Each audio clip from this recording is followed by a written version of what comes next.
ओम श्री परमात्माय नमः। ऋग्वेद संसार के उन सर्वप्रथम ग्रंथों में से एक है जिसकी किसी न किसी रूप में मान्यता आज तक समाज में बनी हुई है। यह सनातन धर्म का प्रमुख ग्रंथ है। ऋग्वेद की रचनाओं को पढ़ने वाले ऋषि को होत्र कहा जाता है। इसमें ही मृत्यु निवारक मृत्युंजय मंत्र वर्णित है तथा विश्व विख्यात गायत्री मंत्र भी इसी में वर्णित है। ऋग्वेद का शाब्दिक अर्थ है स्तुतियों का वेद। ऋग्वेद सबसे पहला वेद है जो पद्यात्मक है। यह सनातन धर्म का पहला आरंभिक स्रोत वेद है। ऋग्वेद एक छंदोबद्ध वेद है।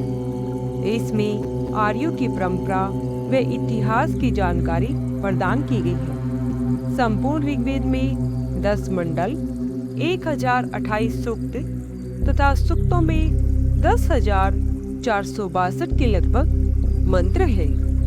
इसी संख्या के विषय में कुछ मतभेद पाए गए हैं। प्रथम मंडल और 10वां मंडल बाकी सब मंडलों से बड़े हैं।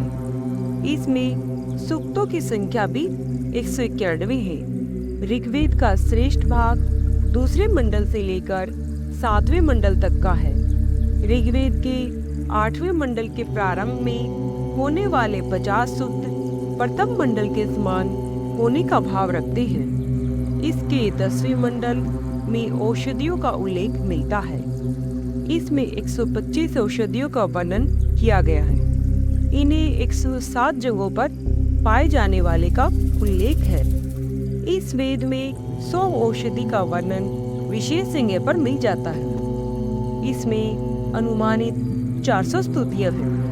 यह स्तुति सूर्यदेव, इंद्रदेव, अग्निदेव, वरुण देव, विश्वदेव, रुद्रदेव, सविता आदि देवी देवताओं की स्तुति का वर्णन मिलता है।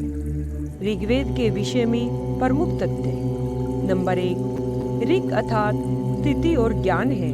नंबर 2, यह पहला वेद और आरंभिक स्रोत है। नंबर 3, इसमें 10 मंडल, 1028 सूक्त व 10,580 श्लोक है। इन मंडलों में कुछ मंडल छोटे और कुछ मंडल बड़े हैं। 4, इसकी कई सूक्तों में देवताओं की स्तुति के मंत्र हैं। ऋग्वेद में अन्य प्रकार के सूक्त भी हैं, परंतु देवताओं की स्तुति के मंत्रों की प्रमुखता है। 5, ऋग्वेद में इंद्रदेव को सभी के मानने योग्य तथा सबसे अधिक शक्तिशाली देवता माना गया है। इंद्र की स्तुति में ऋग्वेद में 250 मंत्र हैं। 6, इस वेद में 33 कोटि देवी देवताओं का उल्लेख है। ऋग्वेद में सूर्या, उषा, अदिति जैसी देवियों का भी वर्णन मिलता है। 7, ऋग्वेद के प्रथम व अंतिम मंडल बड़े हैं। 8, ऋग्वेद के अष्टक क्रम और मंडल क्रम है। वेद सबसे पहले एक संहिता में थे, परंतु व्यास ऋषि ने उनका अध्ययन किया और सरलता के लिए इसको 4 भागों में विभाजित कर दिया। इस विभक्ति के कारण ही उनका नाम वेद व्यास पड़ा। प्रथम अध्याय सूक्त 1, ऋषि मधुचंदा, वैश्वामित्र, देवता अग्नि, छंद गायत्री है। पहले प्रकाशित यज्ञ करने वाला देवदूत सत्यमुख अग्निदेव का पूजन करता है। पूर्व समय में जिनकी ऋषियों ने आराधना की थी तथा वर्तमान में भी ऋषिगण जिनकी वंदना करते हैं, उन अग्निदेवगण को यज्ञ में निमंत्रित करता हूँ। अग्निदेव धनों को दिलवाने वाला, पोषक और विद्युत प्रदान करने वाला है। हे अग्नि, तुम जिस यज्ञ में विराजमान समर्था रहते हो उसमें बाधा असंभव है।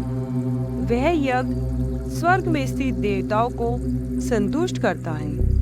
हे अग्निदेव, तुम हविवाहक, विद्याक्रम के प्रेरक, अमर होकर यशस्वी देवगणों सहित यज्ञ को प्राप्त हो।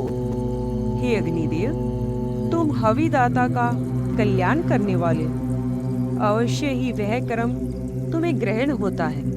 हे अग्नि, हम 24 घंटे बुद्धि और मन से नमस्कार पूर्वक तुम्हारी निकटता ग्रहण करते हैं।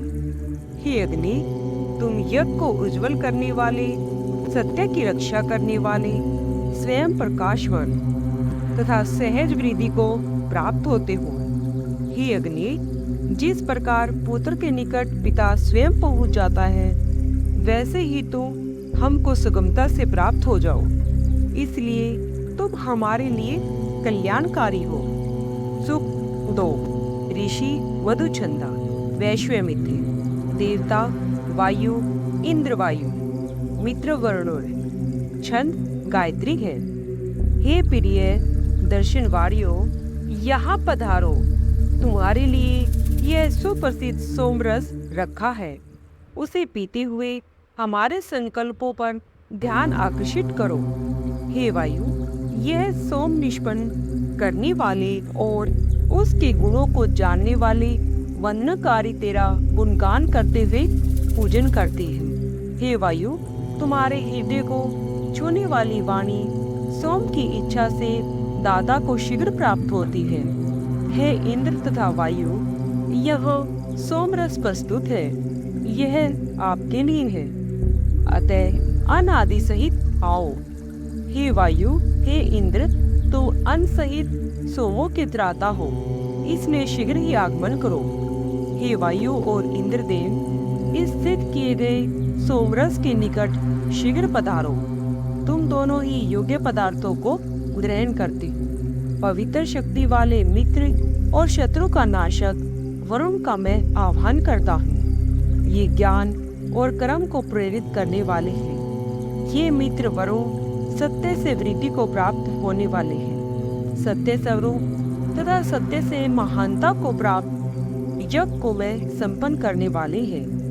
ये सखा वरुण शक्तिशाली सब जगह विद्यमान है और जल द्वारा कार्यों को प्रेरित करते हैं। समस्त कर्मों और अधिकारों को वश में करने वाले हैं।